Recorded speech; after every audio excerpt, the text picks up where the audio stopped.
everyone, welcome to another beautiful episode of Teachers Gist with Wumi Wealth. Teachers are said to be the backbone of the society and they should be treated as one. While we are yet at it, there's a quick question to ask right here. Does the impact of a teacher end in the classroom? On today's episode, we are going to touch this particular question and most likely give reasonable answers to the question. So join me today as I introduce my very, very wonderful guest. She is a philanthropist. She is a seasoned educator. She is a lot and more. So she's going to talk about herself, but today, just get ready for the gist, the juice, and the genius of teaching. Welcome, Mrs. Emily Ifeoma. How are you today? Oh, I'm cool. I'm very good today. Well, I'm so happy to have you here, and I want you to do a quick background of yourself now. Like, give us a background of who Mrs. Emily is. I may not have pronounced your name very well because I know there's one part I can't pronounce well, so I give it to you now. That's fine. That's fine. Okay. I'm Ifeoma Emily Odoemene. I'm a preschool practitioner, and I've been this field for a couple of years. And I'm also the CEO of Emily Global Online School. Wow. It's located at the United States of America, precisely Maryland. It's been a smooth journey being a preschool practitioner. I've been working with the children between the ages of 0 to 5. We call them the LES classes. That's as an EYFS teacher, that is what we categorize on. You know, so teaching has been part of me right from birth. Right from when I was small. I like teaching. I like being the lead. You know, as a teacher, you must be the lead. You must show sample. You know, you must showcase. Okay, this is what I'm offering. So teachers are always the lead. So it has been part of me right from when I was small. Teachers so are I grew always up with it. taking the lead. Yes. Yeah. Okay. So being a teacher is a whole lot to me. It gives me joy. Yeah. More especially when I'm in the midst of the younger ones. I like being the midst of the younger ones, the little ones. You know, that's the basic. That's the foundation. Because if the foundation is not well built, there's going to be issues. Yeah. There's going to be cracking. Yeah. So I love to teach the preschool. And I've been teaching preschool for the past 25 years. Whoa. I'm so proud to say that. Whoa, I give it to you, ma. Well done. This is amazing. 25 years. Do you know how old am I? Oh, I am. Well done, ma, for doing this. I'm in my 40s. I clocked 40 last year, October. Wow. So I started earlier as Wow. a teacher. Wow. Yeah, I started Wow, earlier. this is beautiful. And you know, like we say every time, the preschoolers, they are just like, that's the foundation of everything. You know, just like, I'm a Christian, right? And the Bible will say, when the foundation is faulty, what will the builder, what will they do? So the foundation is just everything. Yeah. Right, so ma'am, I was reading your profile and I found out that you are also into humanity, and that's why we asked the other time when I was introducing, I said the impact of a teacher, does it end in the classroom? Where is the place of humanity? Right? Yeah. So I read in your profile that you are also a philanthropist. You help people all around. Can you just tell us about that too? Yeah, as you said earlier, teaching does not end in the classroom. It has to go out. It has to fly. Like I own a foundation. I don't have a physical house where I keep them, but I go out to the streets. There are a lot of children, teenagers out there that they need help. Some of them they don't go to school. Some of them are giving birth randomly, like Makoko community. Yeah, when you get to Makoko community, you will see the girls of 14, 15 years. They already have children, you know, without no father. So one day I took it upon myself. Normally, I said right from when I was young, I have this passion of helping people. I remember when I was growing up, you know, when people come to our house, I would be looking for what to give to them. You know, try to make them feel comfortable. So it has been part of me right from when I was growing up. So now at this stage of mine, I decided that, okay, this is what I'm going to do. I'm going to be helping humanity. I'm going to go out to the streets, help the poor, you know, look for those that has this talent. When you go to the Makoko community, you will see some children that are well talented, but the talent is just wasting. As in, it's wasting. Nobody's there to care for them. I was there. I was able to interview one little boy. You know, this boy was reciting this new national anthem. Or like in this kind of environment, and you need to see this spoken English. You know, was on point. Well done, Miss Ifeoma. So that's it. Well done. You're doing a lot. You know, I've been to Makoko community, and it was thanks to my organization where I'm working. I work at grade school actually. So there was this December outreach we did, and we went to the place. You know, seeing those children just brought tears to my eyes. Like, you have about 300 children in a class, like a small room. Yeah, and yeah. not like they are lapping themselves on the seat. There was a school I was actually paying school fees for some set of children. That's the highest school in Makoko. As a private school, they pay 8,000 per term. You can imagine. Is it the one on the water, like Not they even have that bridge? that one is still cheap. This one they call it Uncle K. Uncle K. That's the name of the guy that owned the school. Everybody knows him at that Makoko. So I went around all schools. Some told me 5,000, some told me 6,500, some told me 4,500. Term, not monthly. Termly. That means so if I should divide 4,500, how much will they pay the teacher? What happens to the teachers? Yeah. So I believe maybe the teacher will just be there. ABC, you know, right. You're not writing. Pa. So and I believe teachers over there will be frustrated because they won't get paid very well, and most of them will not be going for trainings. They will not be enlightened. Maybe they are even school start or even SSC. So your foundation, what does it do? Does it just cater for the children, or there's a way it brings in the teachers? Yeah, like what my foundation is mainly for the widows, for aged and children. So we go out for children that are not in school. We enroll them in school. We pay for their school fees. For the widows that are struggling, you know, we empower them. Like next month, April, by God's willing, we're going to be doing an empowerment for widows.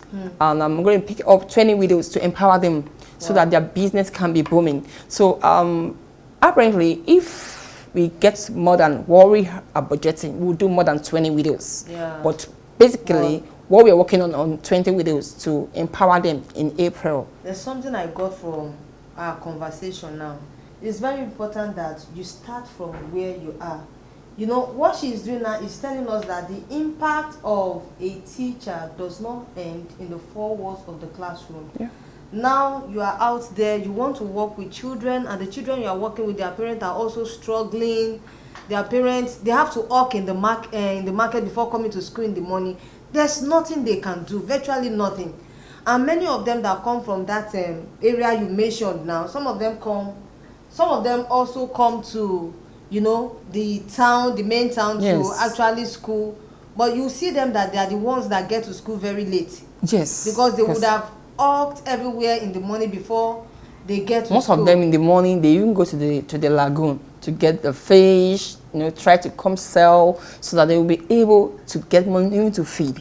And let me say something, literally, to feed is a problem in Makoko. They prefer you giving them food than giving them clothes, because the clothes they're going to wear it in the pit because they don't have good environments. So they are eager to eat. They don't even care about education anymore. They tell you, we want food, we don't want school. There was a day a child told me, school is a scam. I was like, wow, school is a scam? Is a scam? She said yes. I said, no, school is not a scam. She said, because nobody's talking about education here, so nobody's telling us to school, so I believe it's a scam. I said, no, don't say that again. And I took up that boy. That boy is in school, and I guess he's in grade 6 now. Wow.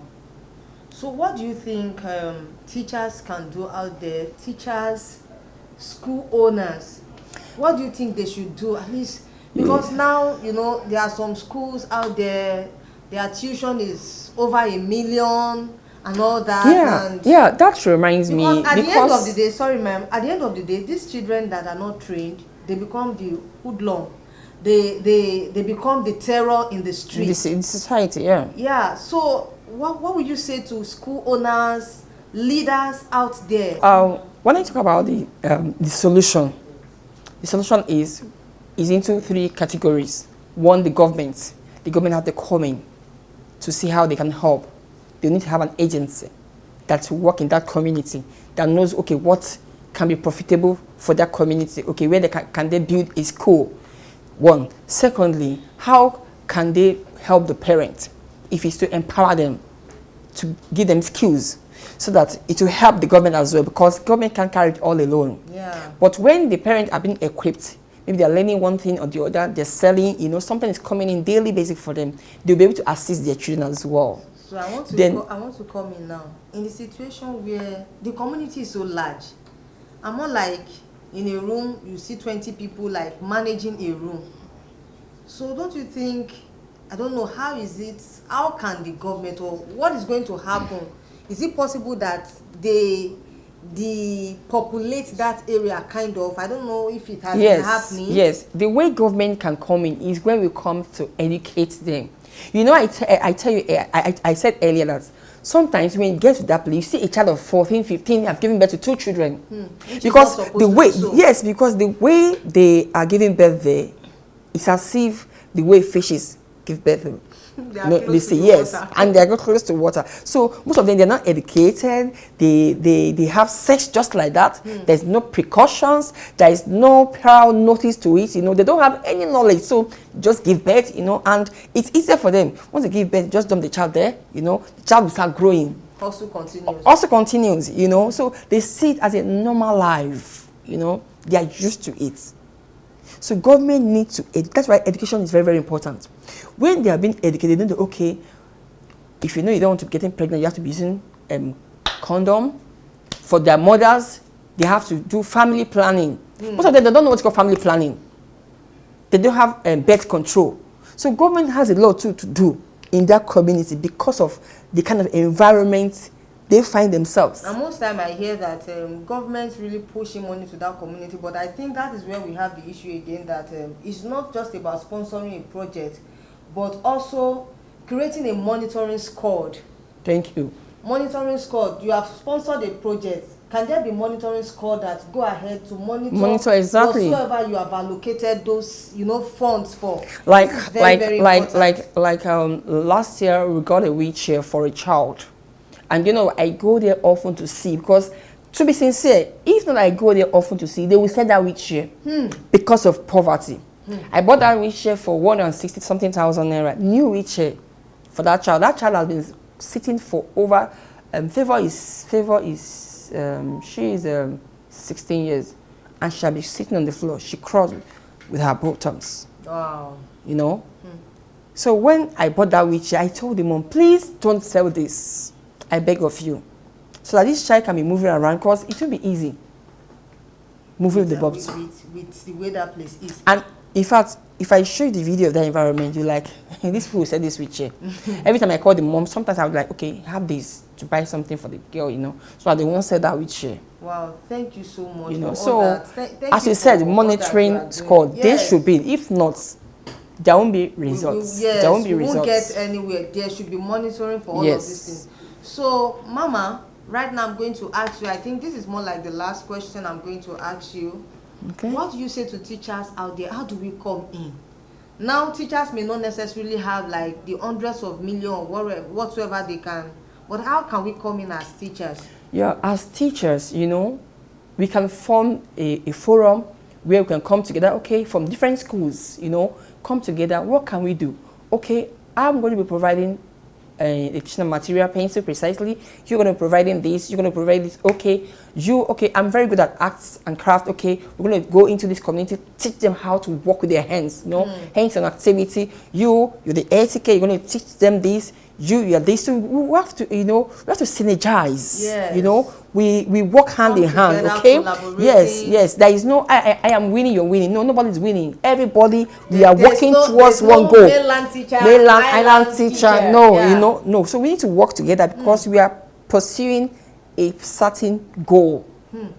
So everybody has to come together. How can we help? Yes. The little you have, it's not a must you have billions. You must not be a billionaire or a millionaire before you be an impactator. And I think one goal we are talking about right now is that our world should actually be a better place. It should be worth living for everybody. And right now, I'm going to, I think I just have to wrap it up, Ma. Thank you so much for coming. We can go on and on and on. But I will end by saying that in a world where you can be anything, be kind. Yeah. Be kind. That's it. That wraps it up today, that in a world where you can be anything, just be kind. Be kind, yeah. Teachers, go out of your classroom. I don't know why it's difficult for some people to just give out 10 naira, 5 naira. Okay, that's not even money in Nigeria again. You can't give somebody a meal. You see beggars on the road, you can't do anything. Start from there, give out. You know, as you give to your class, it's not just giving academics alone. You know, give also to that poor person. Teaching has gone beyond the classroom setting. The 4 walls of the classroom. So let's embrace humanity and be kind. So Miss Emily, thank you for coming today. We look forward to, you know, we have pledged our allegiance now to your foundation. We'll work with you. Thank you so much. I truly appreciate it. I truly appreciate it. I have teachers also that will work together. Wow. Aside enjoying ourselves, we like enjoying ourselves, the soft life. Sure. So we can bring the soft life, like, you know, to impacting that particular world, those people in our neighborhood, those people in our street. It's amazing having you today, and we have something very special for you. This is like a token of our love to you. When you see this, when you see what we give to you, just know that it's a token of our appreciation. Mama, Eshe go. Thank you, Dalu, for all that you're doing. God bless you. So, from my team and I to you, in fact, I need help to carry this now. Oh my gosh, this must be so heavy. Thank you so much for coming, ma. God bless you. Thank you for all that you're doing. You're welcome, we have ma. learned a lot from your session today, and we can't stop. Don't stop out there till the world becomes a better place for everyone to live. Miss Emily, this is for you. Thank you so much. Gosh, it's quite heavy. Thank you so much for coming. Yeah, I truly appreciate Wumi, TeachersGist. Yeah, I truly appreciate you. I just want to say thank you for giving me the opportunity to come here live on your studio. Thank you. And to our audience out there, thank you for staying tuned today. Follow us on Instagram at TeachersGist with Wumi Wealth, on Facebook, on YouTube. Please kindly subscribe. Then there's something that is common to so many people. You watch the video and you just scroll. Just like it. Give us that heart. Love. Let the kindness start from there. So thank you for watching today. And right now we say bye-bye till another episode. Love you. Mwah.